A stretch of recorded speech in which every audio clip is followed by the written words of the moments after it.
The uranium boom and subsequent bust profoundly affected the Colorado Plateau region, disproportionate to the rest of the United States.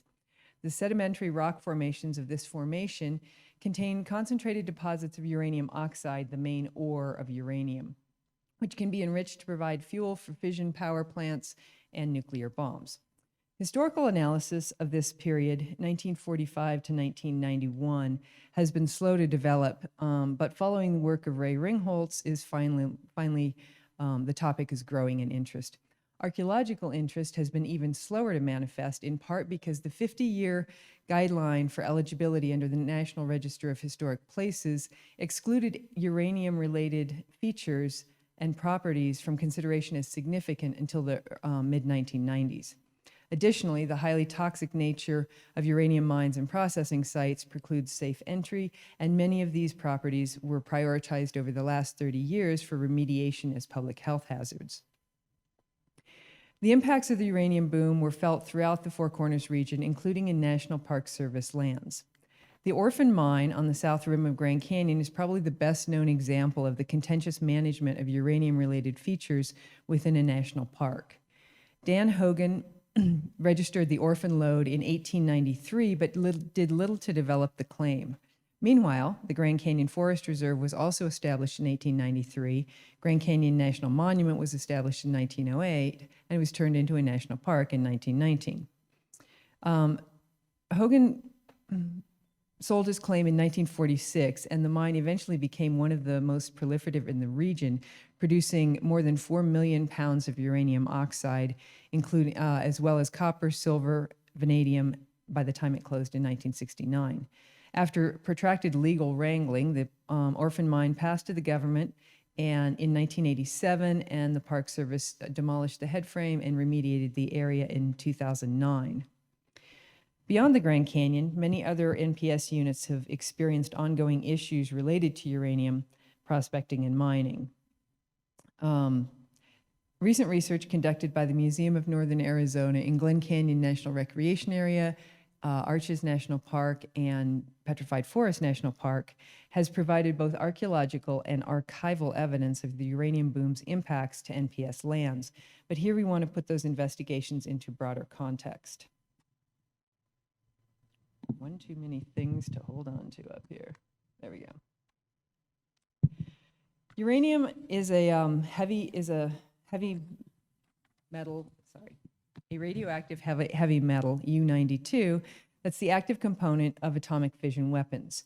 Uranium oxide, U-308, is the natural component of sedimentary deposits that are widely exposed in the lower Jurassic Morrison Formation and the Triassic Chinle Formation on the southern Colorado Plateau. Uranium was first isolated and mined in 1871, but it's often part of a complex mineralization zone that also includes other economic minerals such as copper, silver, vanadium, and radium. In the early 20th century, it was discovered that vanadium significantly improves the performance of steel, and existing radium mines were often the focus of a vanadium boom during World War I. Uranium was initially an unwanted byproduct of radium and vanadium mining and was discarded until the beginning of the Cold War. The uranium boom was an important collateral effect of the Cold War in the southwestern U.S. Significant physical and cultural changes occurred in the remote and sparsely populated landscape when prospectors armed with Army surplus jeeps and Geiger counters descended on the region immediately after World War II. The Atomic Energy Commission, which was the successor to the Manhattan Project that had developed the first atomic bomb, had previously imported most uranium from Canada and Belgian Congo, but discovered that uranium was present in many abandoned vanadium mines. When the AEC set the commodity price for uranium at $50 at 0.3% concentration and offered a $10,000 cash award for finding new high-grade ore lodes, thousands of would-be prospectors descended on the Colorado Plateau.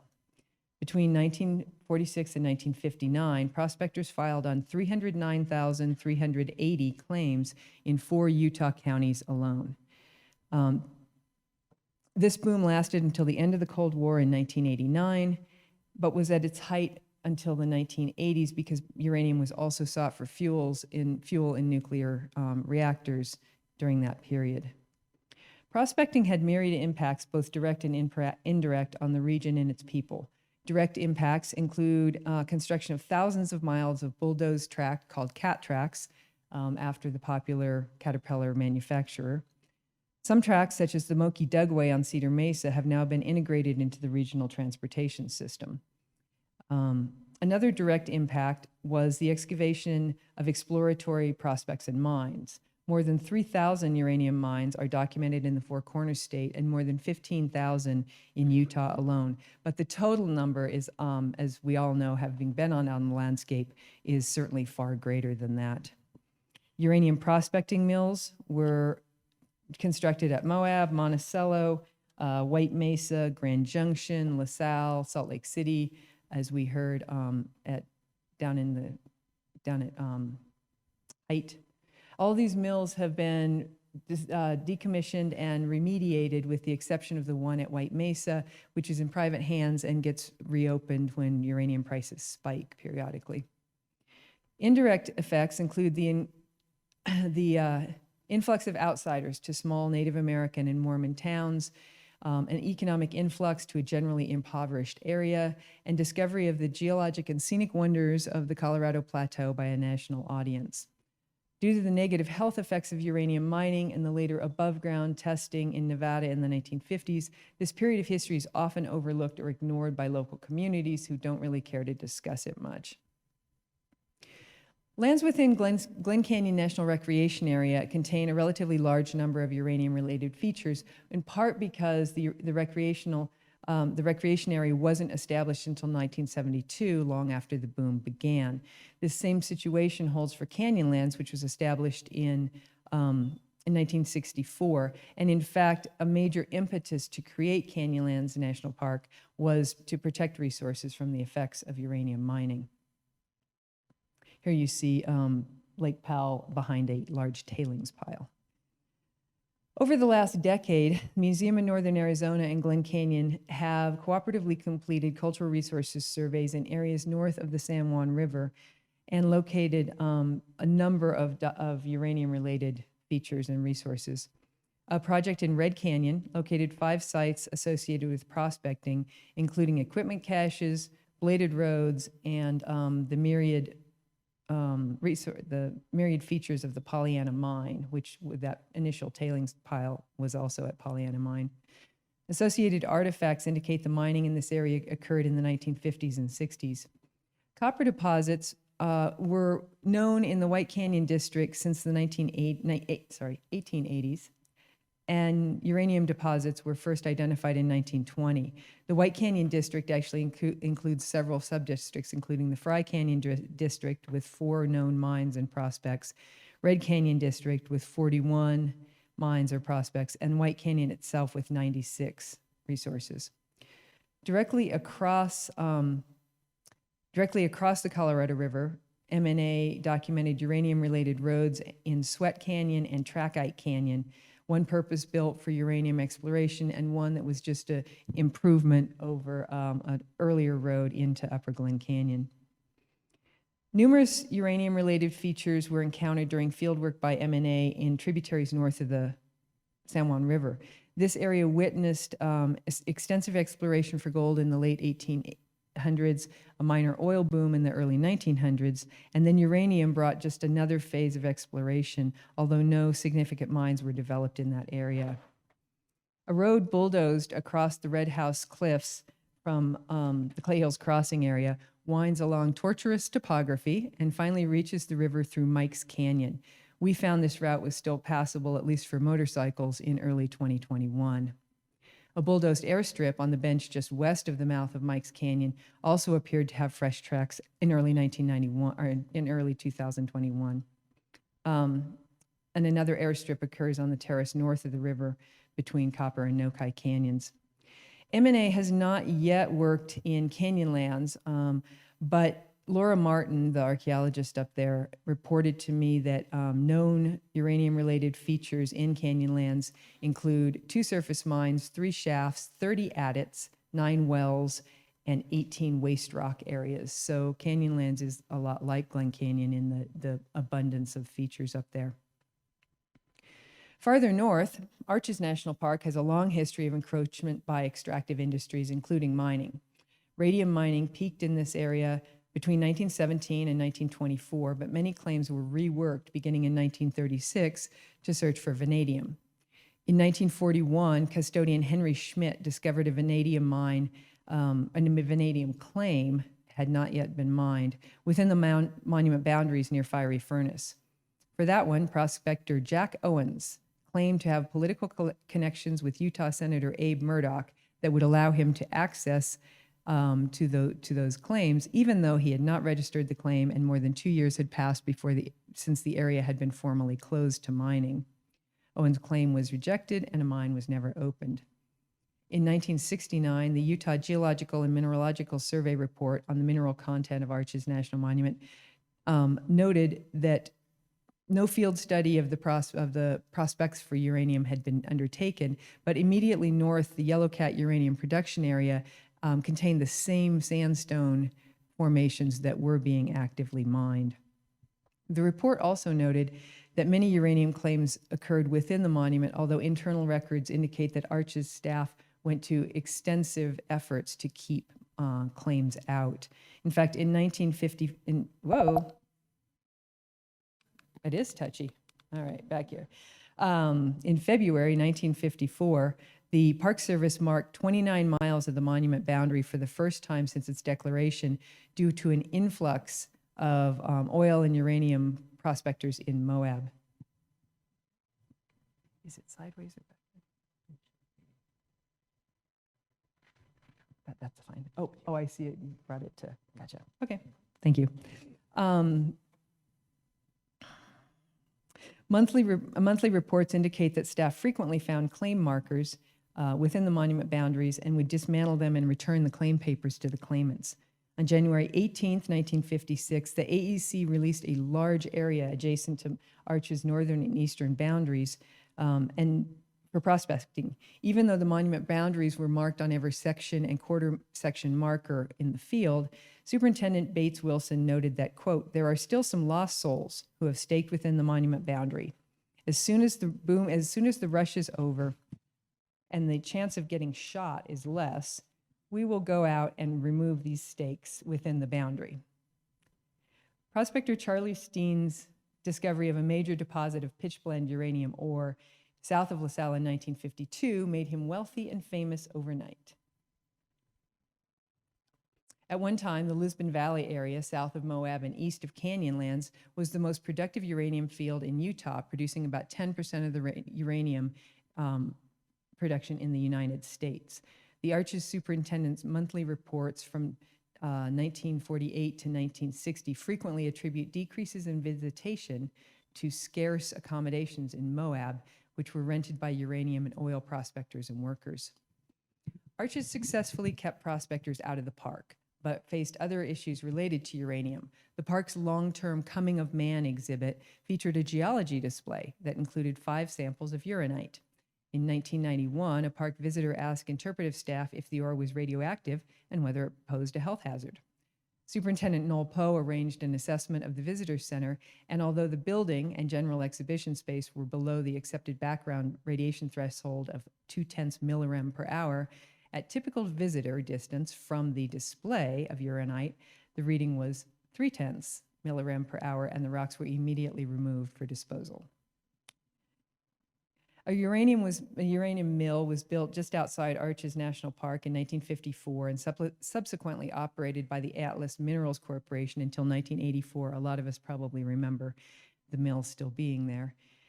The waste slurry pond, built on and adjacent to the floodplain of the Colorado River, was capped in 1984, but a 90-foot-high tailings pile remained uncovered.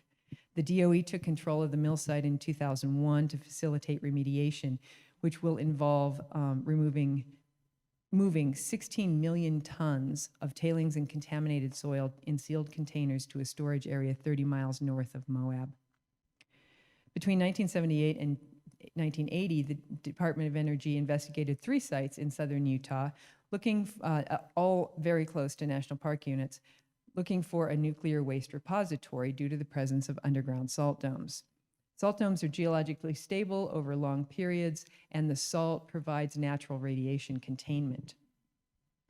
Salt Valley, adjacent to Arches National Park, was removed from consideration fairly quickly based on early test drilling. The location preferred by the DOE was the Gibson Dome, which is adjacent to and partially underneath Canyonlands National Park.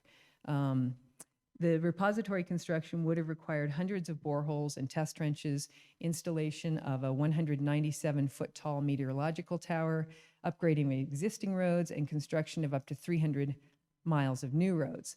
Final plans for the actual facility would have involved construction of a railroad spur line to bring the canisters of radioactive waste, and a coal-fired power plant, and excavation and storage of 400 million tons of salt from the Gibson Dome to make room for the waste.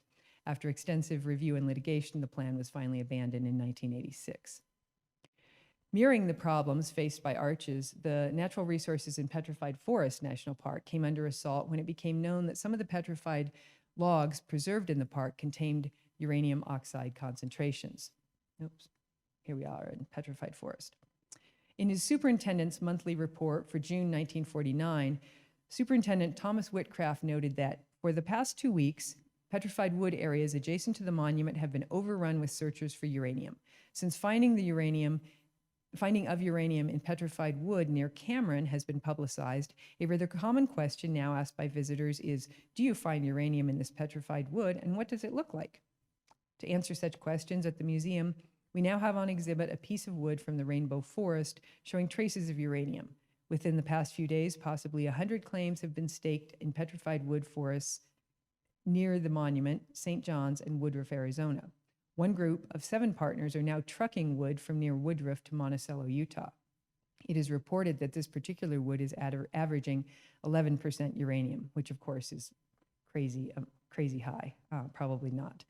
Traces of uranium in wood inside the monument are rather common, and although we do not know the percentage of uranium present, it may lead unscrupulous individuals to attempt to steal should a rich deposit be found. So Petrified Forest was already engaged in a long-term battle against organized commercial theft of wood within the park by rock polishers and local trading posts, with much of the theft taking place at night when the rangers were not on patrol. The uranium boom simply enhanced an existing problem at Petrified Forest rather than creating an entirely new problem as it did at Arches. And the log on the lower right is actually one of the ones from Rainbow Forest. You can see a lot of the yellow deposits, which are probably the uranium. This brief survey demonstrates that the effects of exploration and mining on uranium are manifest to some degree in nearly all NPS units on the Southern Colorado Plateau. A report issued by the NPS in 2014 identified sites and features in parks nationwide that require remediation for public safety and to protect natural and cultural resources.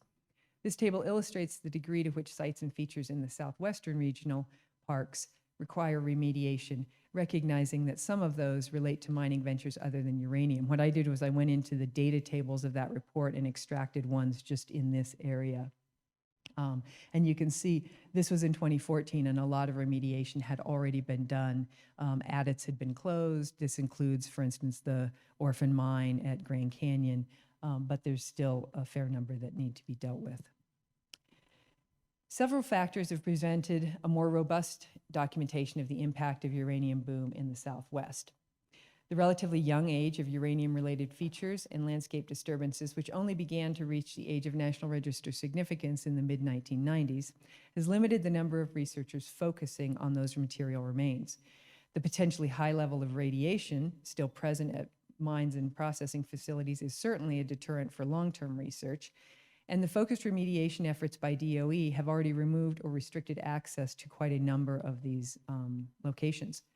The stigma of scars on the landscape and unbridled exploration may prevent local land management agencies and former prospectors, many of whom still live in the area, from desiring to find a wide audience for this historical knowledge. We suggest, however, that there is still a rich history to be explored, both on the ground and in archival and oral histories, that is worth bringing to light as an important cultural phenomenon. Thank you.